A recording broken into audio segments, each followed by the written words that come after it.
Hey, good people, welcome to the channel. I'm Musically Malnourished, and you're on my journey to go deep and wide in discovering new music and artists. Today, we're checking out the 2007 debut album from Bon Iver called For Emma, Forever Ago. I've really wanted to look into this, so I'm glad we're finally getting to it. We're going to get in, give each song a listen. I'm going to make a few comments along the way, but I'll be keeping notes in my handy dandy notebook here. That way, after each track, we can talk about the things that stand out and see what other information we can find.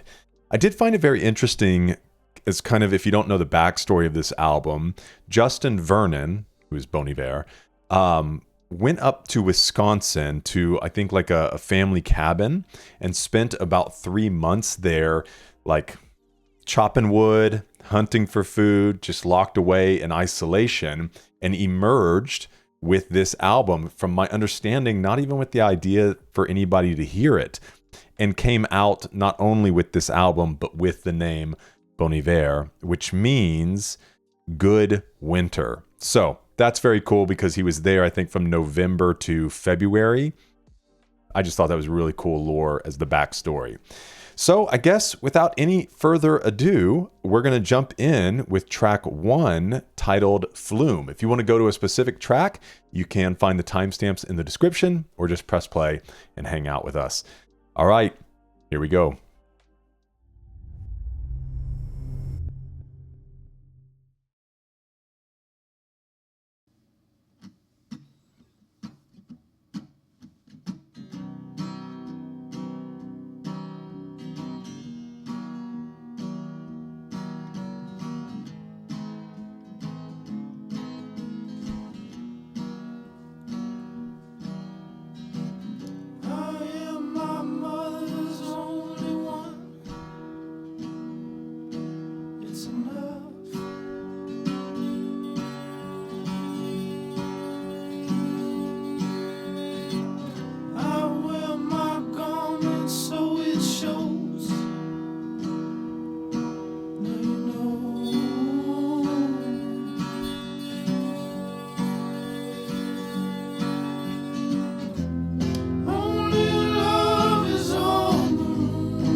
I love the ambient noise.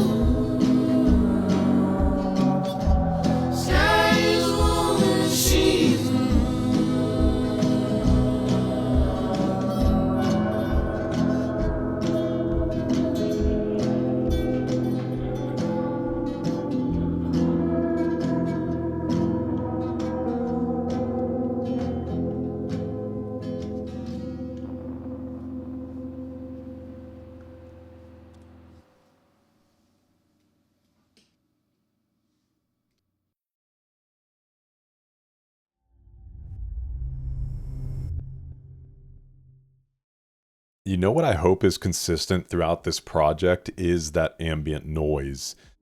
The sound of essentially running a mic in a non-treated space that's also picking up the creaks, and it sounded like maybe he was picking up a different instrument and possibly meddling with a pedal board.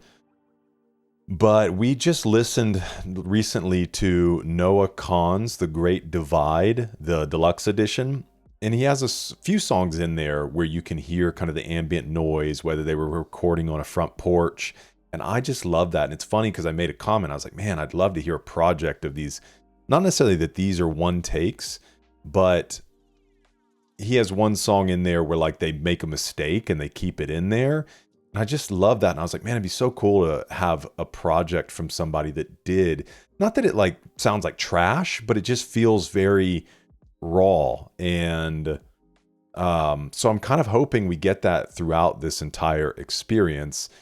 And but overall, man, it's really atmospheric. It's something to just kind of like settle into. And I'm curious to see kind of how he uses his voice, if it's going to be pretty consistently where he has it, or just really what his range is. But I'm in, man. Let's get over and check out a few things,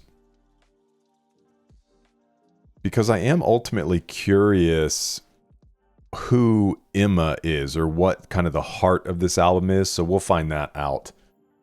This says Flume has an eerily interiorized sound which matches his unsettling similes. Lump Sum begins with a choir. Lump Sum? Flume. Why does it say Lump Sum? Begins with a choir of Vernon's echo. Okay. That's strange. Why it says Lump Sum there. Is that one of the tracks on? Yeah, Lump Sum is track 2. So let's see here. This is what Bon Iver said about Flume from an interview on Pitchfork. After growing up in a Neil Young, Bob Dylan, Indigo Girls, John Prine, subjective songwriter kind of world, I finally realized I didn't have what they had, or I couldn't do it as well. I wasn't exploring deep enough. The subconscious thing I figured out in Flume started giving me more meaning. When we play live, Flume is still the song I can get lost in the most. The images in that song are more mysterious, yet more visual to me. I attempted to build odd landscapes that you could exist in, that had weird feelings but also cool sounding words. I really wanted to go deep.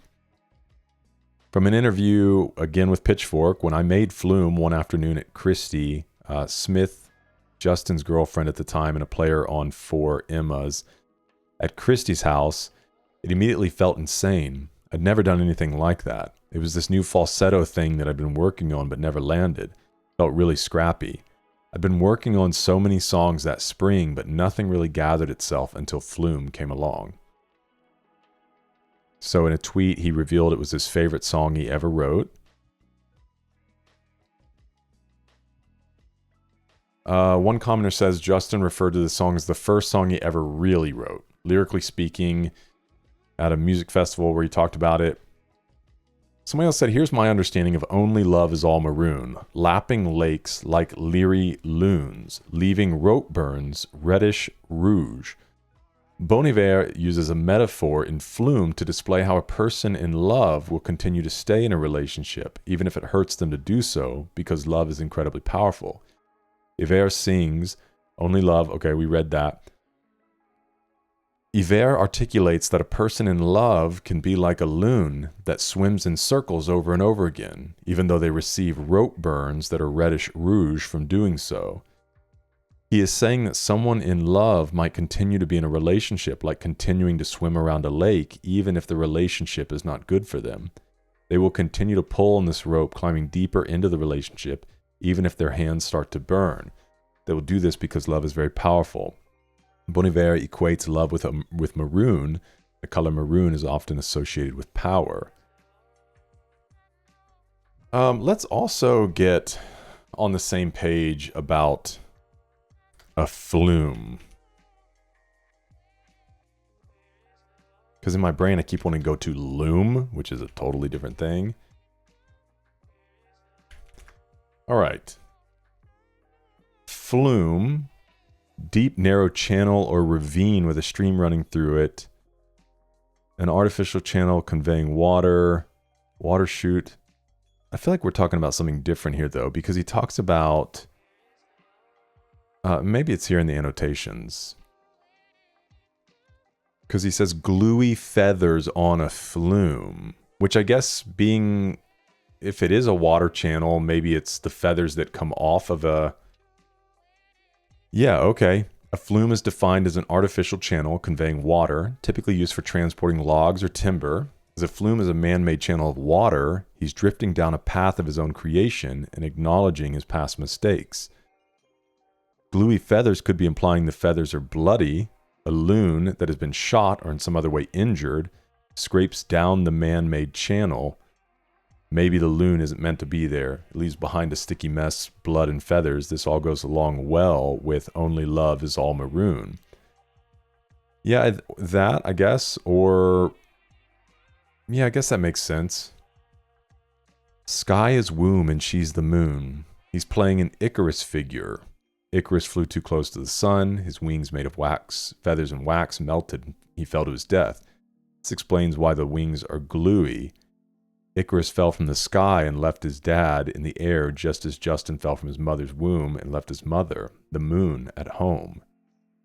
It's also possible his mother is the moon so that she won't melt his wings. His mother provides a safe reprieve for Justin, and her room provides him infinite space to move and grow. I am my mother's only one, it's enough. Justin Vernon opens up with this statement because he was abandoned or betrayed by people close to him. Says the fact that he's his mother's only child doesn't matter because the love they share is enough. He might mean this was a way of reassurance after the breakup. At least he is his mother. He is his mother's only one. Not as an only child, but more as irreplaceable to her, and that's enough. At least she won't leave or replace him. In reality, he has a brother and a sister who probably were a little offended when they first heard the song. Which obviously I'm sure that's conjecture. I wear my garment so it shows, now you know. The play on words takes the common phrase of wearing your heart on your sleeve and extends it out to cover his whole body. Creates a cathartic feeling, sets the tone for the entire album. I have a feeling the lyrics, you know, in this are going to be a little bit more, what's the word? A little bit cryptic, maybe more artistic liberty. Artistic freedom with them, trying to more so just communicate this feeling, because he even said he was trying to put some words together that sounded cool too, or sounded good. So we'll take that, you know, each song kind of as it comes and not try to have to dig too literally into everything, but we'll see as the album progresses and we kind of get our arms around Bon Iver a bit. Let's go ahead and move into track 2. This is Lump Sum.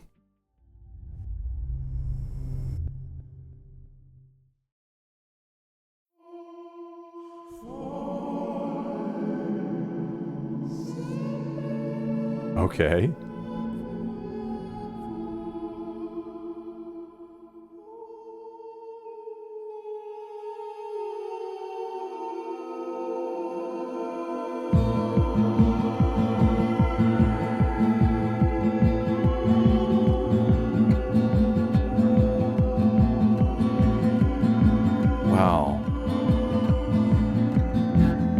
All this harmonizing himself,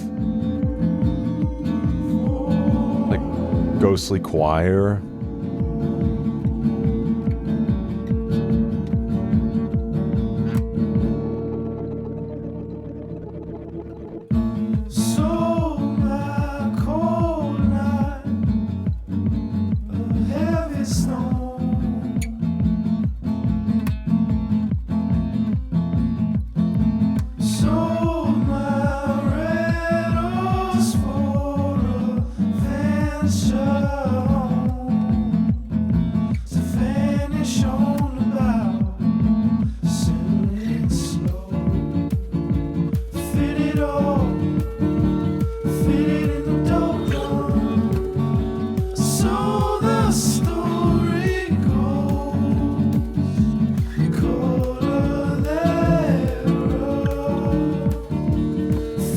it's historical.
So haunting, man.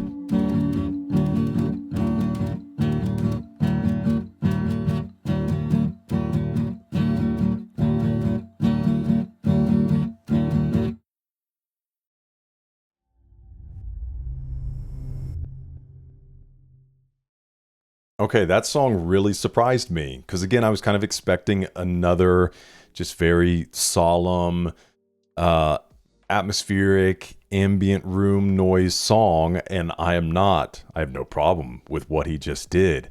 There's so many interesting elements in it. You had kind of the harmonizing and the choir that he was, I'm assuming he created, just layering his voice and with effects. And it was really cool because the synths were just kind of like melding into it so perfectly. And then you had these moments, it was like really good pacing with the song because you had these moments that were a bit quieter and then it just picks up and you had that great, the shaker was in there carrying that along. He had a great strum pattern with the acoustic. Man, that was a really great song. I do not know what was going on in there lyrically. I'm going to be honest with you. But I feel like in approaching this album, I'm going to kind of like absorb the feeling and just what he's doing. And then we'll kind of like let the lyrics serve secondary unless he has a song that's just kind of like on the nose. You know what I mean? Okay. Oh, no bio or anything for this one. Criminal. I would love to hear a remix of the song. Not Alone. This is my favorite on the album. Perhaps all Bon Iver, excuse me. It's 100% a sump pump. A sub pump is literally not... Okay, I guess they're referencing maybe the annotations. Let's check it out. Okay, Sold My Cold Knot, a Heavy Stone. Two possible interpretations. Second is more consistent with the overall theme of the song. Number one refers to getting rid of a complicated problem that was weighing him down for too long. Number two is referring to a wedding ring. A knot means making the promise and his commitment's gone, cold. Heavy Stone further affirms this, a diamond stone. Huh. Sold my cold knot, a heavy stone. Sold my red horse for a venture home to vanish on the bow. I wonder if the red horse is a Mustang. Oh, okay. Red horse refers to a car. Venture home means he's moving to try something new or to get away from it all. Vanishing off the main scene, away from people's sight. This line is ironic because he sold his mode of transportation to travel somewhere. It is possible that red horse is referring to a red motorcycle, since they're often referred to as steel horses, and a motorcycle is a symbol of freedom and independence. Conversely, a home is a symbol of stability and often a family. Somebody proposed a suggestion, said it's more likely he's referring to the red horse out of the biblical four horsemen of the apocalypse story. The red horse symbolizes war, conflict, the division of empires. He's selling the horse because he's realized it just isn't worthwhile to fight anymore. That's interesting. Another proposed suggestion says most of the album was recorded while Vernon was reclused in a cabin near his hometown. This line refers to his decision to stay there away from everything. He took himself temporarily out of society. He vanished on the bow of a ship. Yeah, I don't know. I feel like this idea of sold my red horse is probably speaking to a car. And I guess the idea, maybe it even funded, him to be able to kind of go away and not have to work for a venture home, which he did. He went near his home. To vanish on the bow, settling slow, fit it all, fit in the doldrums. I don't know what doldrums is. The phrase in the doldrums typically refers to being in a state of depression or stagnation, which is befitting to the theme present through the first verse. The next line, or the story goes, is almost dismissive of this due to the present uncertainty. So settling slow, fit it all, fit it in the doldrums, or so the story goes, color the era, film its historical. I wonder if he's saying like the work that he's doing, he feels like he's proud of, and the work is kind of bringing color. This can be interpreted as Justin trying to add context to the story he's telling. He references the introduction of color into film, which added further depth to the existing medium. Oh, okay. Allowing viewers to engage with the source material more deeply. Likewise, Justin is attempting to color the story and figure out what exactly he needs to be doing to escape his current state. That's cool. My mile could not pump the plum. Now, hold on, let me check down here because somebody had a problem with this. It's 100% a sump pump, a sub pump. Okay, hold on. So, my mile could not pump the plum. Justin couldn't pump the plum often means to unclog, clean out. That further adds to his description of how bad things were for him. He can't do it where he is and moves. He does this because he realizes that in all his efforts, he could not get rid of the issue flooding his life. He made a decision to change course. He'll wait and see when things settle down if it was for the best. In my arbor, till my ardor trumped every inner inertia. An optimistic thing for him to say, really beautiful. Essentially, he is showing his devotion to recovering from the mess he found himself to be in. He's looking at the cabin that he lived in as his only option to overcome his heartache. Okay. Like it lump sum, he wants to get it all done at once. Single payment made at a particular time as opposed to a number represents making a singular decision to block out the interferences and problems, not just patch them up using short-term solutions. He's going to run from it all until he can come to terms with what he's dealing with. Yeah, I mean, I guess, I don't know as I necessarily say, I mean, maybe run, but just remove yourself, you know? And if he's going to lock himself away in solitude to really just take some time to reflect, man, this song is really cool. So this is what the person was saying, rushing from the sump pump.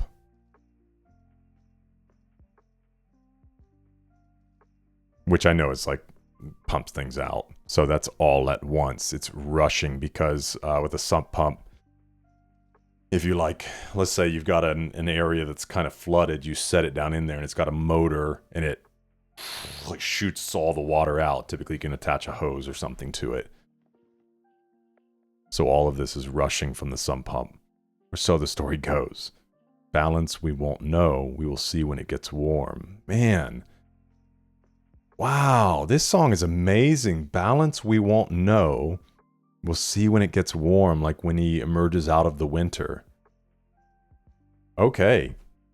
Man, that is a really well-written song. And I'm sure like I don't 100% have everything right on it, but I think I have a good handle on what he's saying. He's referring to the action he's actually taking at the time. Oh, that's awesome. Okay, let's get into track 3. This is Skinny Love.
this moment is all the start.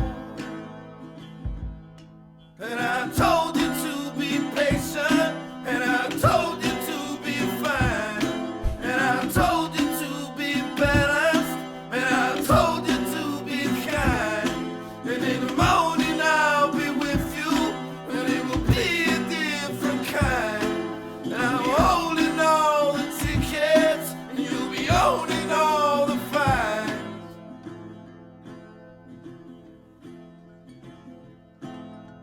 Come on, skinny love, what happened? Circle on the hope and let persist. My, my, my, my, my, my, my, my.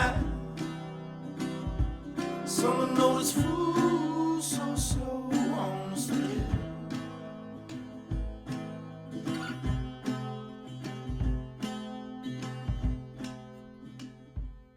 And I told you to be patient, and I told you to be fine. I love this. And I told you to be balanced, and I told you to be kind. And now all your love is wasted, and then who the hell was I? And I'm breaking at the bridges, and at the end of all your lies.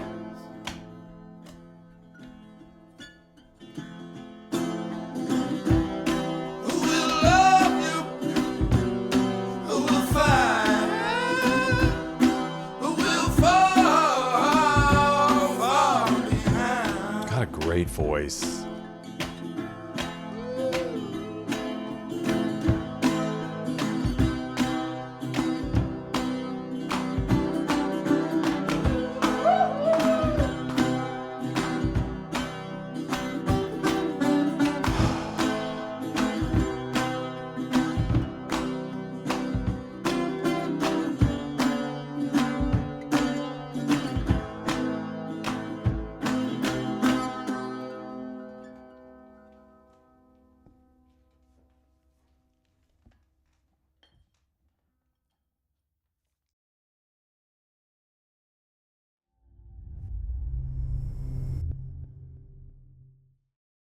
Dude, I loved that yelling element that he added because it really does. It makes you feel, if your eyes are closed, got headphones in, you feel like you're in that space with him. And you can just see him almost like, you know, walking around the room, and he's just like singing or doing whatever. And it just, man, it was so good. I don't know, when that happened, I was just like transported, and then all of a sudden I was like, I want to go lock myself away in a cabin, try to create something cool. This song does seem to be kind of looking back over a past relationship, and even the idea of blood in the sink and broken or shattered veneer, maybe the idea of punching a mirror, right? And then the acoustic elements that were in here, that seems like he was just, you know, hitting on something. It had this very like live, what's the word I'm looking for? Like it was just recorded in the room with a microphone, him hitting something else. And I wonder if the idea of skinny love is kind of, for lack of a better word, a malnourished love. It's hungry, it's starving, it's dying. So let's see what we can find out. It says released as the first single, Skinny Love is a song about a failed relationship, the regret that stems from it. The term skinny love has two separate meanings. It can refer to a situation where two people love each other but are too shy to admit it or show it. It can also refer to an existing relationship which there's no love or emotional fulfillment, but only a codependent and need for affirmation. In this case, it's the latter. Yeah, that's what I would think. It's thin. It could be that it's dying, or that it's just like, it's not robust. You know what I mean?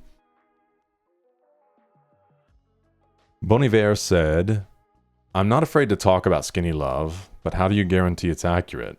To say that skinny love is about Christy, Smith, Justin's then girlfriend, and a player for Emma, would not be entirely accurate. We dated, and she's an incredibly important person that I lived with for a long time, but it's about that time in a relationship that I was going through. You're in a relationship because you need help. That's not necessarily why you should be in a relationship, and that's skinny. Doesn't have weight. Skinny love doesn't have a chance because it's not nourished. Okay, wrote in 2006, released in 2007. Somebody did a cover of the song. There's a music video.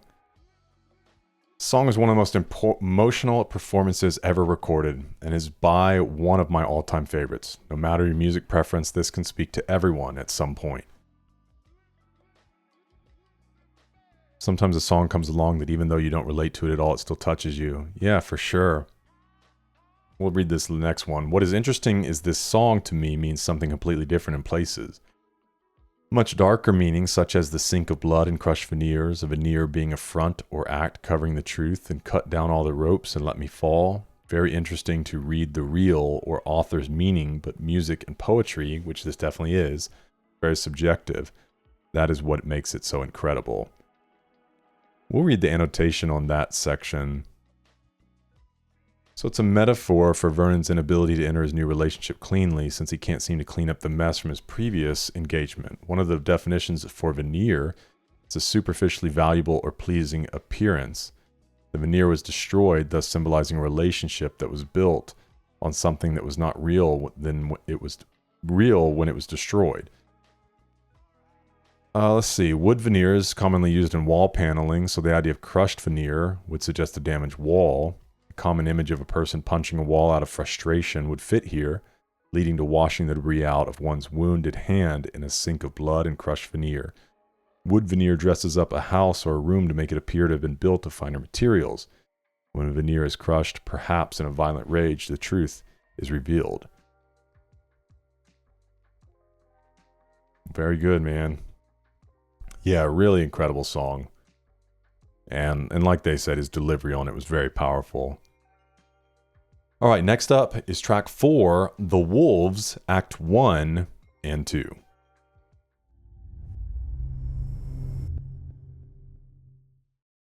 Hey, if you're enjoying this video and you want access to hundreds of hours of additional content from dozens of artists, then check out my Patreon. That's where we host music videos, live performances, exclusive live streams, behind the scenes content, documentaries, and you get the ability to help vote on the albums we listen to here on the channel. Patreon is the best way to support this channel, and you can get access to the entire library, past, present, and future for just $5. Join the amazing community that we're building over there, and I try to make it worth your time and your money. All right, let's get back into it.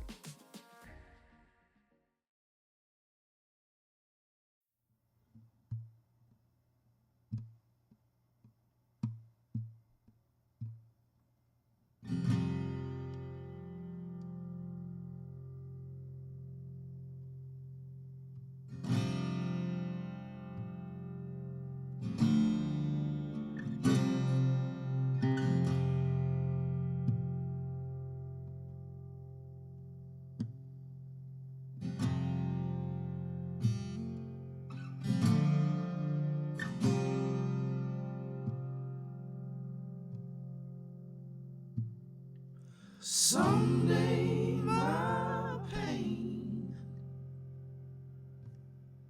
someday my pain. Almost sounds like a hymn. You harness your blame, harness your blame, walk through.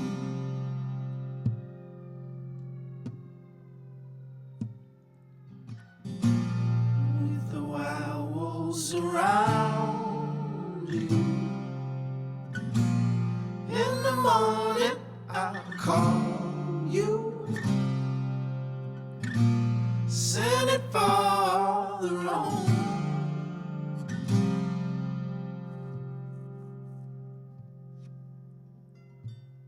Solace my game, solace my game starts. You swing wide your crane,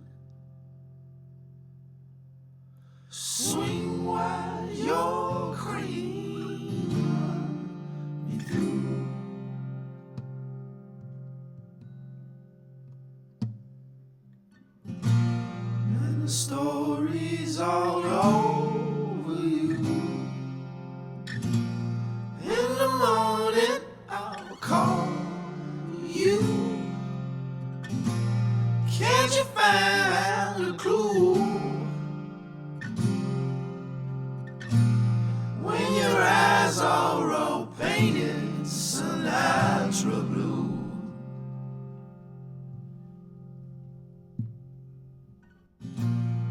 What might have been lost? What might have been lost? What might have been lost? What might have been lost? Don't bother me. Don't bother. What might have been lost?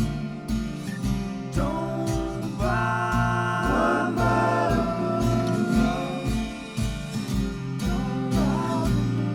What might have been lost? Don't bother me. What might have been lost? Don't bother.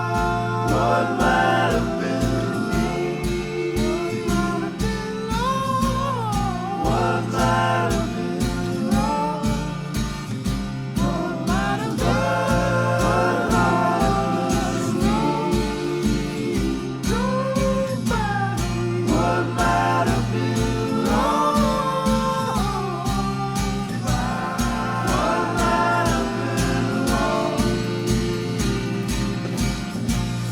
What might have been lost?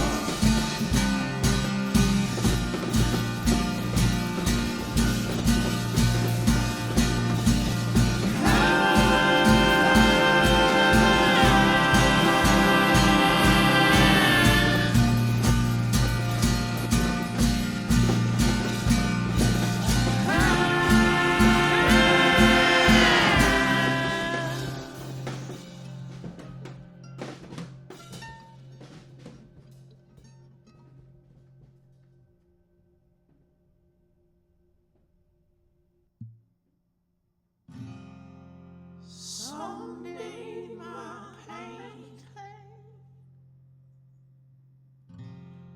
someday some pain, someday my pain, Come on, dude. someday my pain.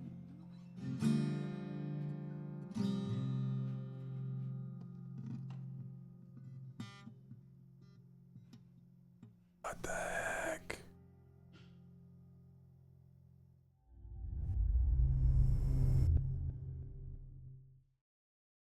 Dude, this is such a wonderful piece of art.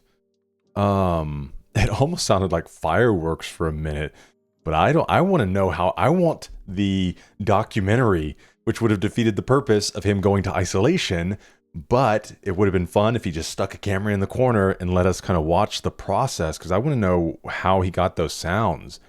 I mean, it just sounded like he was moving tons of stuff around and banging on stuff. And then he makes a lot of really great musical decisions as well. You know, when he's kind of repeating the lines there at the end, and he's doing them off a little bit, and then you bring in this deep voice with it. So good. Oh, yeah, I was getting lost in that one. Again, yeah, his lyrics are very poetic, and so I'm honestly looking forward to a subsequent listen, because a lot of times, you know, as you're trying to kind of process these things in the moment right here, because this is all done live, I don't cut anything or edit anything. You just get my unfiltered thoughts, and kind of working through the lyrics and stuff. You know, I don't want to stress too much on them. And so generally in subsequent listens, I can kind of soak stuff in and hear different things than I heard before, and, you know, maybe have different concepts. But obviously along the way, anything you guys want to add, please do. I always love having conversation in the comments.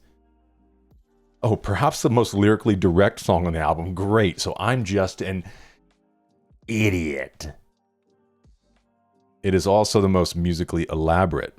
Features auto-tune, densely multi-track vocals, and significant use of percussion compared to the rest of the album. Justin Vernon spends the song regretting his breakup and subsequent isolation from his ex. The song was featured in the final scene of the 2013 film The Place Beyond the Pines, starring Ryan Gosling, Eva Mendes, Ben Mendelsohn, and Bradley Cooper. I have not seen that. It says Act 1 and 2 can represent both sides of the wolves. Act 1 is the calmer side as Justin reflects on the past relationship, while Act 2 is the more explosive climax as he repeats what might have been lost and don't bother me. So maybe the idea of feeling like, oh, maybe I shouldn't have ended it, maybe I shouldn't have left because of thinking of what could be lost. Last 2 minutes of this are incredible. Agree. The drums in the background sound like a huge release of pent-up frustration. Great song. Somebody said it sounds like a passing train.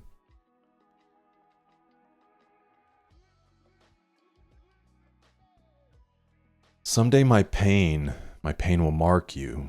Harness your blame and walk through. With the wild wolves around you, in the morning I'll call you. Send it farther on. Says the narrator observed presumably in the night his lover surrounded by the wild wolves. Despite this difficult image, he chooses to wait until morning to call out to her and send it farther on. Given his pleas for his lover to both harness her blame and walk through, and later in the song for his lover to swing wide her crane and run him through, it's possible the narrator is observing a hopelessly crumbled relationship, ridden with infidelity but cannot bring himself to let it go. Rather, throughout the song, he's begging his future ex-partner to admit her mistakes, deal the final blow, put him out of his misery. And just so you guys know, when I read the annotations, I'm not generally reading these like, eureka. I'm usually reading them just to see what others have said, gain maybe a different point of view or whatnot, and it can also shed light on maybe where I finally land on my feeling about what a song might mean. Solace my game. Okay, that all makes a lot of sense.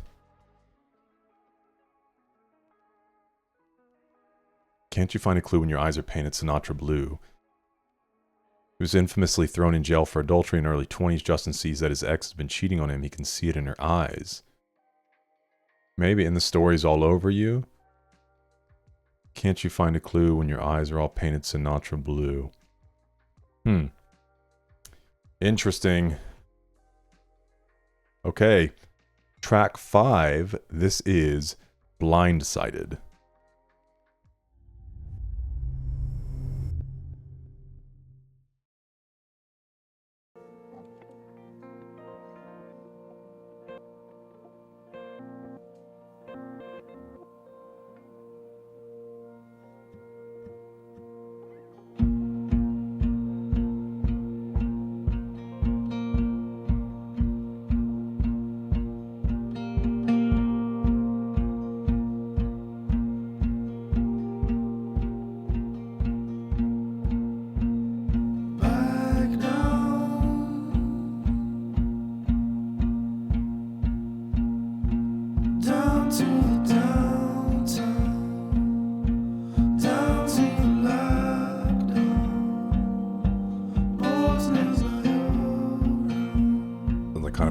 Downtown. Oh, that's a great line. Dude, the acoustic elements in this are so good. Just blinded.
Again, a cool decision. Down to the shoreline,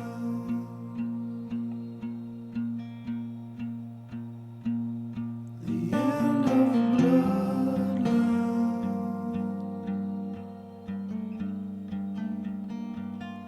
The moon is a cold land.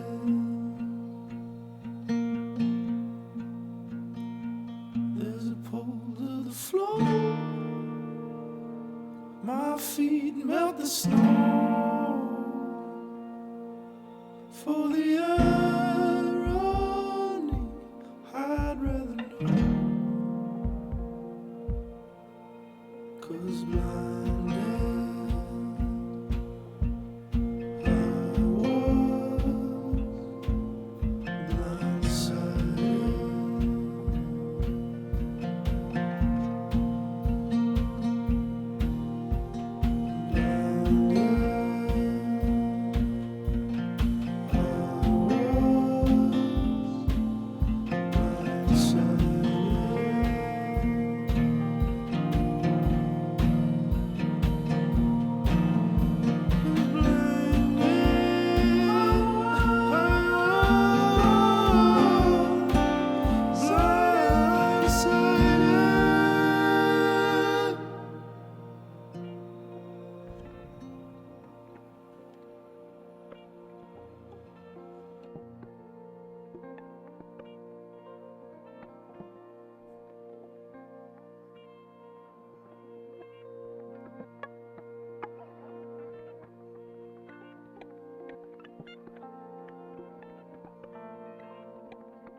Just sounds like a very contemplative song, you know. Sounded in the beginning like he was talking about taking this bike ride down to a downtown area, and he's this figure kind of stark against the snow, that he's looking in this window. Seems like he also finds himself down by a shoreline, and maybe as he's kind of venturing around, contemplating the events that led up to this place, he's thinking about an event that he was blindsided by.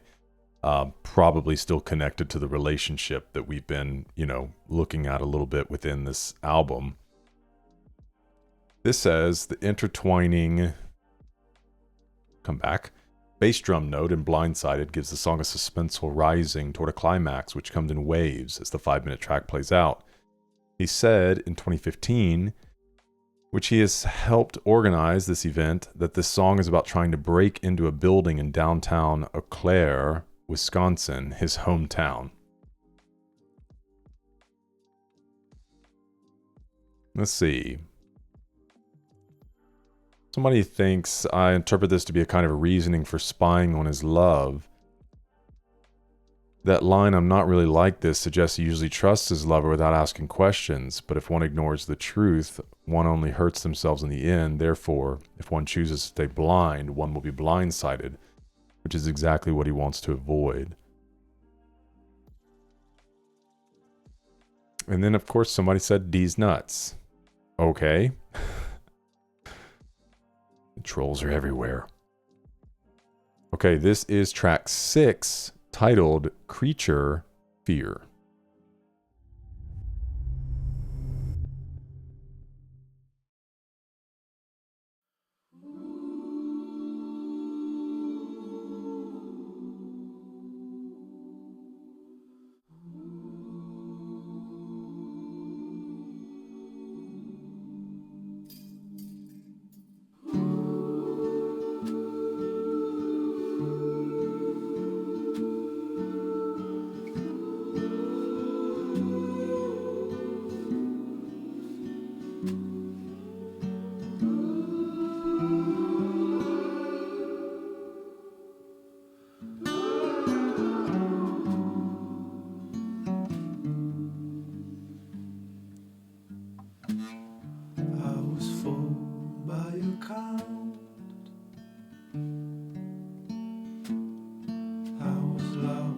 But you're fool.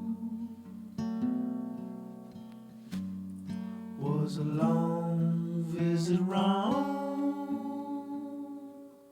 Say you are the only.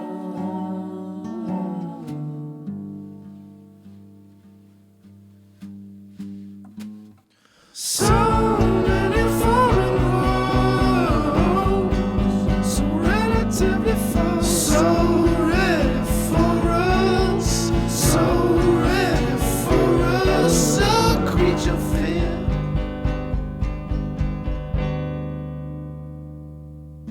I was teased by your blouse, spit out by your mouth. I was loud by your load, seminary soul.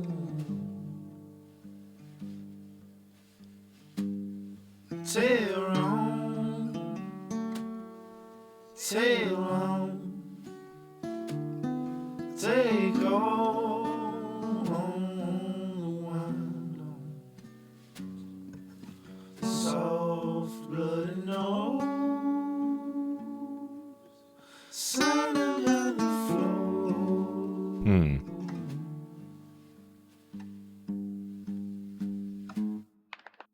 So many territories ready to reform. Don't let it form us. Don't let it form us. So creature fear. So did it for us all. Is it ready to reform? So many Torahs. So many for us. So creature fear.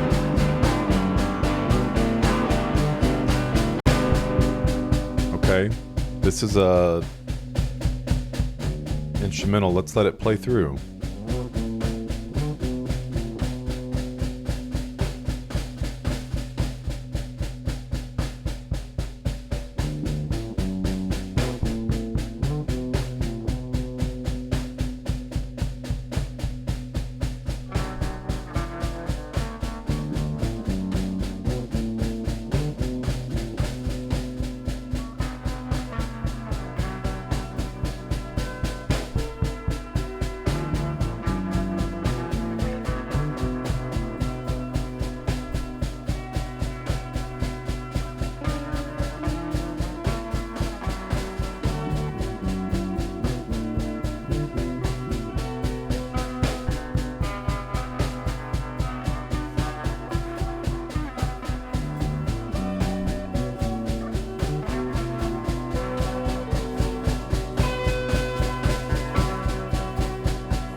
Man, this album's just so full of surprises. Okay, got whistling in there. We hadn't had that. And Creature Fear, man, just such a wildly different song than anything else on the album. I was not expecting that. I'm curious if the Creature Fear is like the fear of being alone. It seems that there are parts in there that kind of speak to intimacy, this idea of him being drawn in, teased by your blouse, but then spit out by your mouth. You know, like he was attracted to her, but then ultimately in the end, it was just like, you're done, bye. And then I'm curious with Seminary Sold, because seminary generally refers to like religious studies, going to seminary. But the funny thing is, the root of seminary is semen, the seed. And so I don't know, because there's also a reference to Torah in here as well. So many Torahs.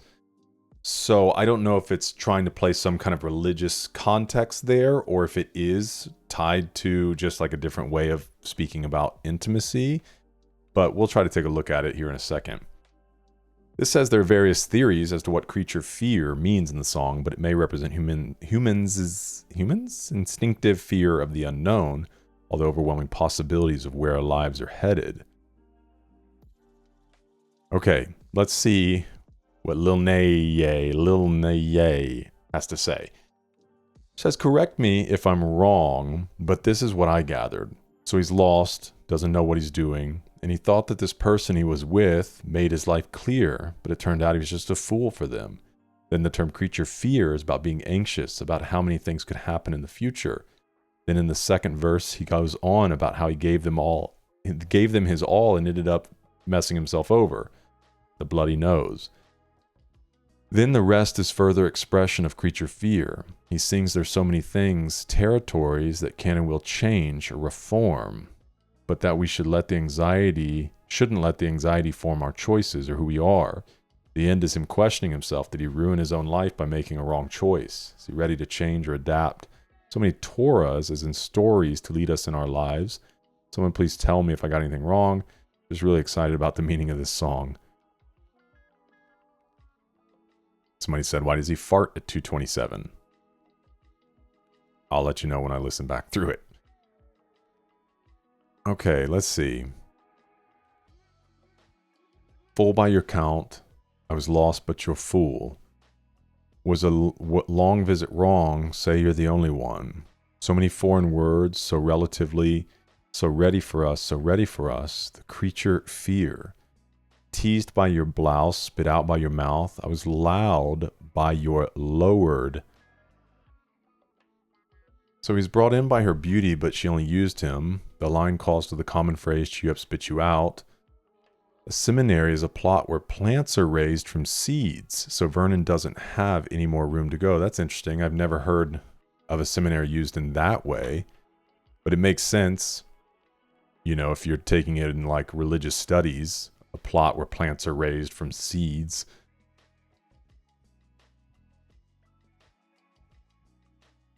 So yeah, that makes much more sense. The seminary is sold, the land where there's supposed to be growth.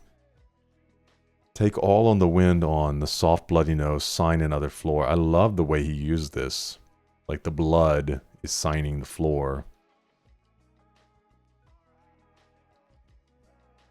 Okay, an unexpected entry in this album, this otherwise pretty tame album. You know what we never found out? What is the meaning of for Emma?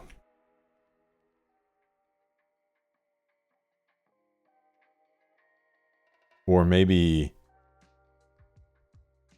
is Emma the ex? Let's see. Who is Emma?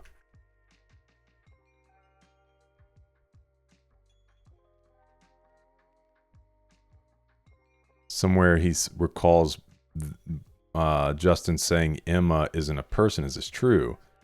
It says Emma is named after Justin's former girlfriend, Sarah Emma Jensen, but it's not based on her per se. It's about relationships, some romantic, some otherwise. It's more about a state of being than anything else. I'd strongly suggest reading Trevor Hagen's essay from 10th Anniversary Edition. I don't think there's a better explanation than that. Okay, cool. Excuse me. Somebody's quoting Justin here. Says Emma is not a person. Emma is a place that you get stuck in. Emma is a pain you cannot erase.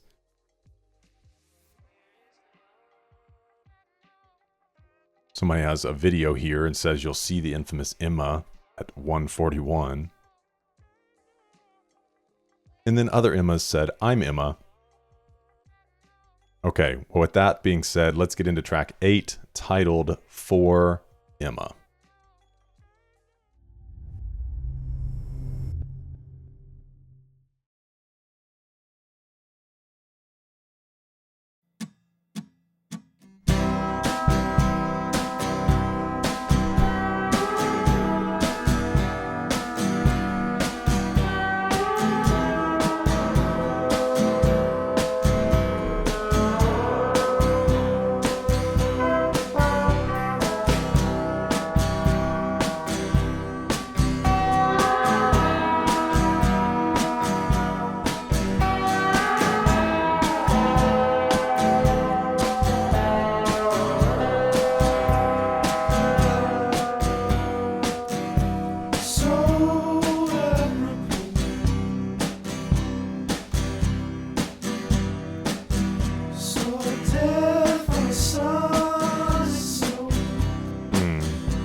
That's a great line.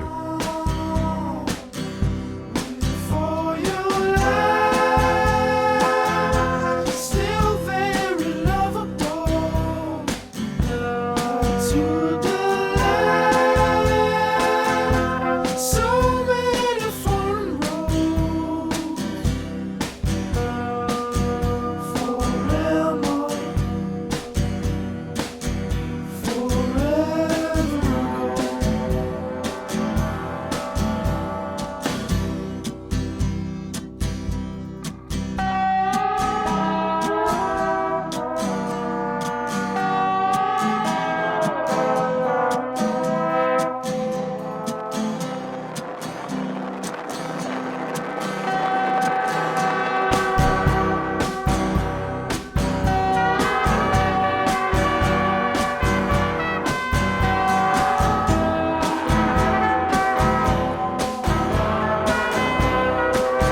Does he play the trumpet?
Let's see what instruments he plays, because that doesn't sound like a sound pack. It sounds like live instrumentation. Does Bon Iver play trumpet? Let's see. Been noticing a lot of beautiful trumpets. 22, a million, listening back, some great trumpet action on his previous stuff. Does Justin compose and or play trumpet, or is it a bandmate? I said I don't know, I'm not sure about trumpets. No, Justin worked with a saxophone group. Justin does guitar, piano, and vocals. His pals do everything else. Check the liner notes of the albums if you own physical copies. I do not yet, but I'll try to get my hands on one. All right, let's go in and take a look here.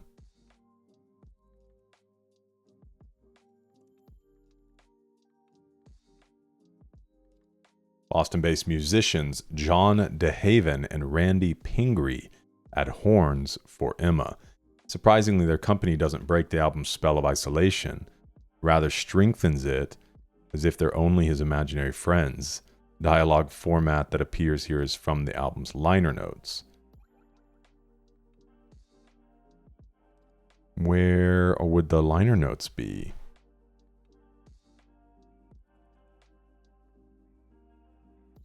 Let me see if it'd be up here.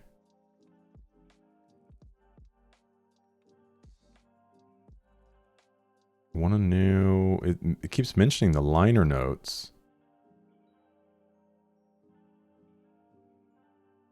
Let me see if I can find them somewhere else. But I guess maybe by liner notes, they're just meaning the like attributions. Liner notes song for Emma Bon Iver. So this is the lyric sheet sleeve. If the page will load. Don't do this to me right now, man. God, what is this, dude? Like dial-up?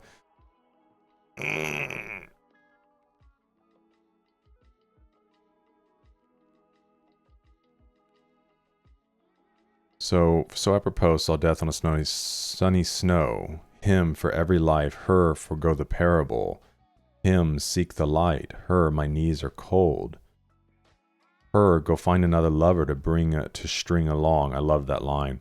With all your lies, you're still very lovable. Toward the light, so many foreign roads for Emma forever ago. Saying, absolutely love the added context that lyrics are between two people. Gives it a much deeper feel. Didn't realize the song was a dialogue. That's interesting. Somebody said, I remember seeing this for the first time and really loving how we got to see these characters. It gives us some insight as to what is in Justin's mind when he wrote it. Somebody said, huh? Now this makes so much sense. The lyrics are actually a dialogue. This whole album like this or just the song? Most people say it's just the song.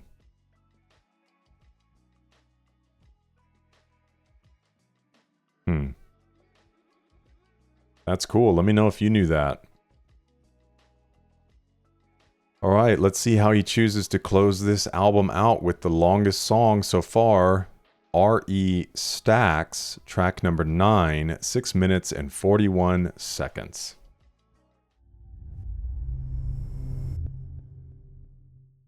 Ever since starting this channel, I have fallen back in love with physical media, vinyls and CDs in particular, which is why I'm really excited to be an affiliate with vinyl.com. You can browse an extensive library of beautiful vinyls, CDs, accessories, and more. And as a partner of this channel, vinyl.com is offering 10% off for anyone who uses my code malnourished at checkout. You can also check the description for a link or scan the QR code on the screen.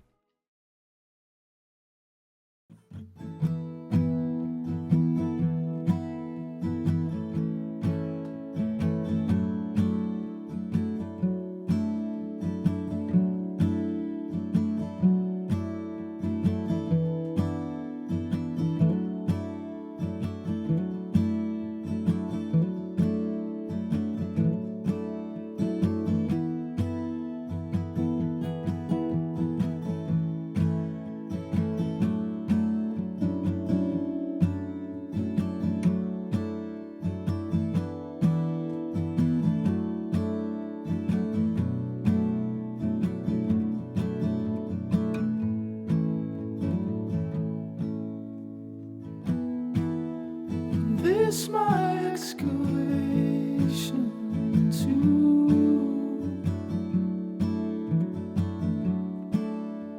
days cool.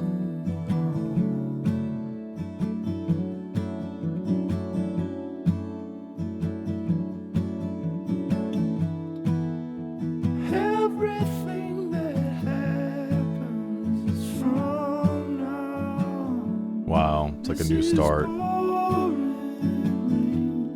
This is paralyzed.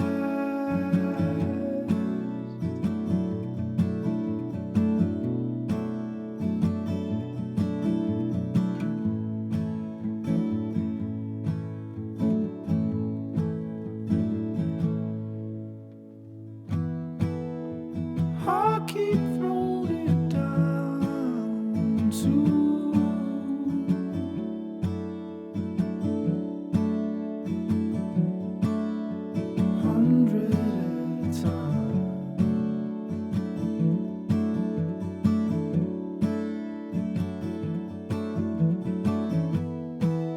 it's hard to find it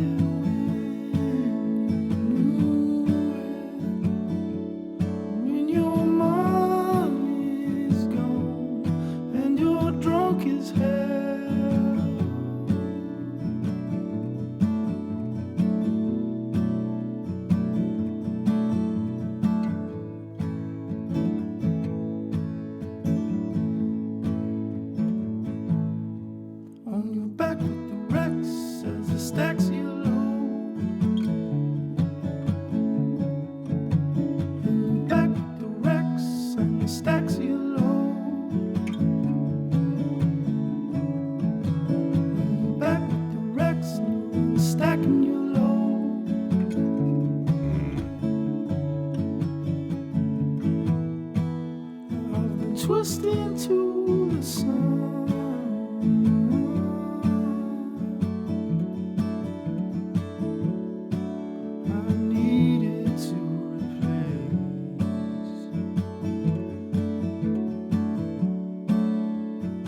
takes a toss. Whatever could it be that has brought me to this loss?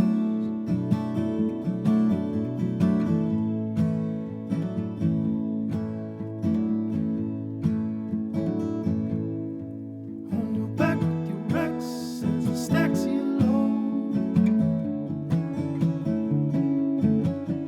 your back with your Rex and it stacks you low.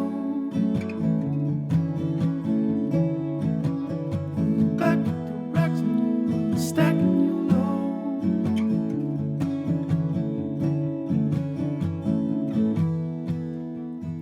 This is not the sound of a new man, or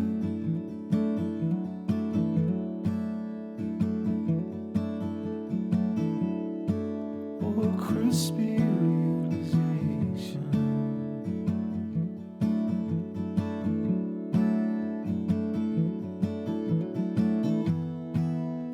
the sound of the unlocking and lift away. Your love will be safe with me.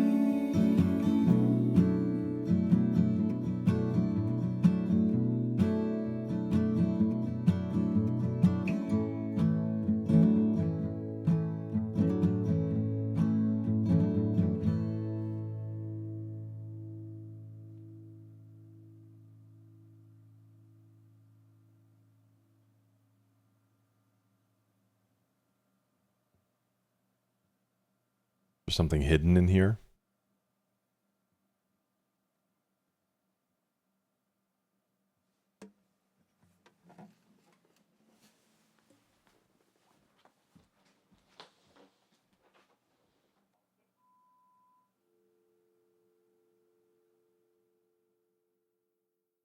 He's making a call. That was cool.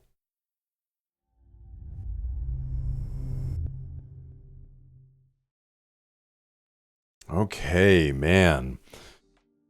It's funny because he kind of contradicts a lot of my thoughts at the end with him saying this isn't the sound of a new man or a crispy realization. It's the sound of the unlocking and the lift away. Your love will be safe with me. So I don't know if it's like they're going to try to repair, you know, what was lost, or if it's just kind of like the love that we had will be safe with me, but there's still kind of a moving on.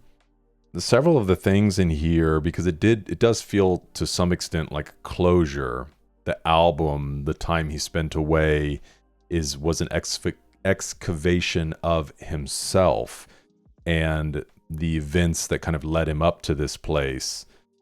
I'm curious about Qumran. I'm assuming that's like a big discovery. It sounds like some sort of ancient Egyptian thing, so we'll see what we can find out about that. But he talks about his own excavation. This is his Qumran.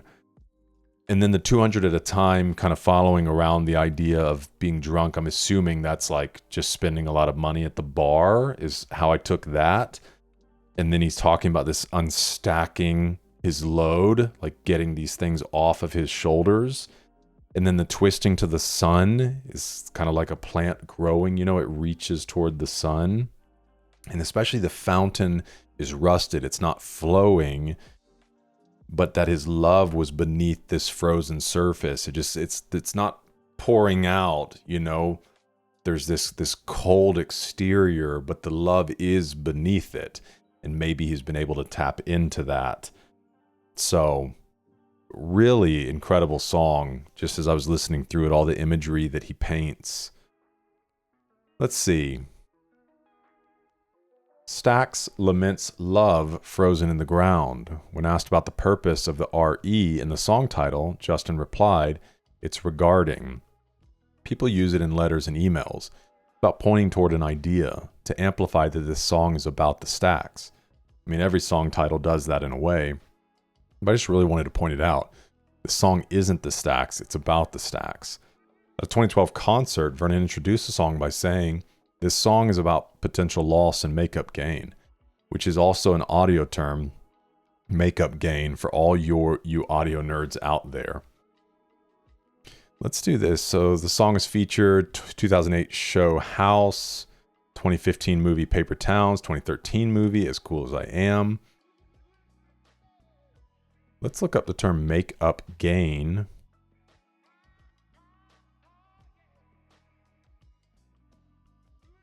So also known as auto gain compensation, the feature automatically adjusts the output level of a plugin to match the input level.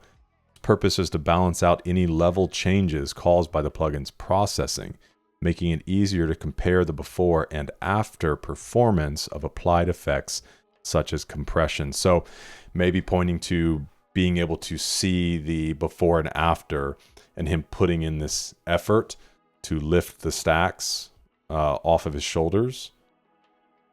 Let's get up here and look at this Qumran. Qumran is an archaeological site in the West Bank and is the closest settlement to where the Dead Sea Scrolls were found. Justin stated in an interview in 2008, it's referring to the excavations where they found the Dead Sea Scrolls. When they found them, it changed the whole course of Christianity, whether people wanted to know it or not. A lot of people chose to ignore it. A lot of people decided to run with it. For many people, it destroyed their faith. So I think I was just looking at it as a metaphor for whatever happens after that is new. In the interview, Justin mentioned this record was about him going through the breakup, an excavation of himself, digging everything out so he can see what it is and get it to the oxygen where it can burn away and leave. So yeah, it does seem about closure. Yeah, hit the nail on the head. Impeccable songwriting, truly unique. Looks like we got some other breakdowns about it, which we'll probably look up on when we do the content over on Patreon.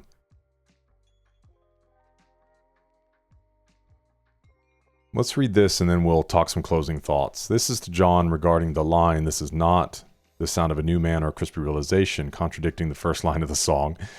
I think he's clarifying that opening line, saying basically he's at the beginning of a long process, not really changed yet, but it could lead to that. I mean, that's respect, for saying that, because you have to see it play out. I think too often we get like these epiphanies and we're like, everything's different now. And it's like, okay, you've got that surge, that inspiration, the same as if you had like, you wanted to get healthier and you're like, so you buy some like new gym gear and you go one day and you're like, I'm a new person. And it's like, okay, let's check in 3 months, 6 months, a year from now. Let's see, have these things really taken root and moved you forward, versus it should be celebrated, that initial like, boom, I recognize, I want to make a difference. I want to move in a different direction. So that should be celebrated for sure. But then you've got to let the hard work come in, when the inspiration kind of fades. Justin has alluded to this in interviews. Qumran is meant as a Dead Sea Scroll metaphor, how the finding of them changed a lot of people's faith, but not overnight. So the metaphor holds at the end when he's basically saying, it's not like turning off a light switch. It's just the beginning of me changing in the future. When he says your love will be safe with me, he's saying, do not have to worry about me getting over you anytime soon. It's going to take a while. And even then, the love will still be a part of me, locked away, but I'm separating myself from it. Or something. I love that. Just in case I'm wrong, or something. Wow. As far as songwriting goes, I think that's probably, it's definitely up there as one of my favorites, if not my favorite on the album. But maybe that's just because I feel like I understood a lot of what he was talking about. And a big part of this is kind of getting acquainted with Justin and his songwriting and the sound and all of that. And obviously I'm sure he's evolved and done many different things because he has several projects after this. But yeah, I really loved that song and the imagery that he was painting. So let's talk some closing comments.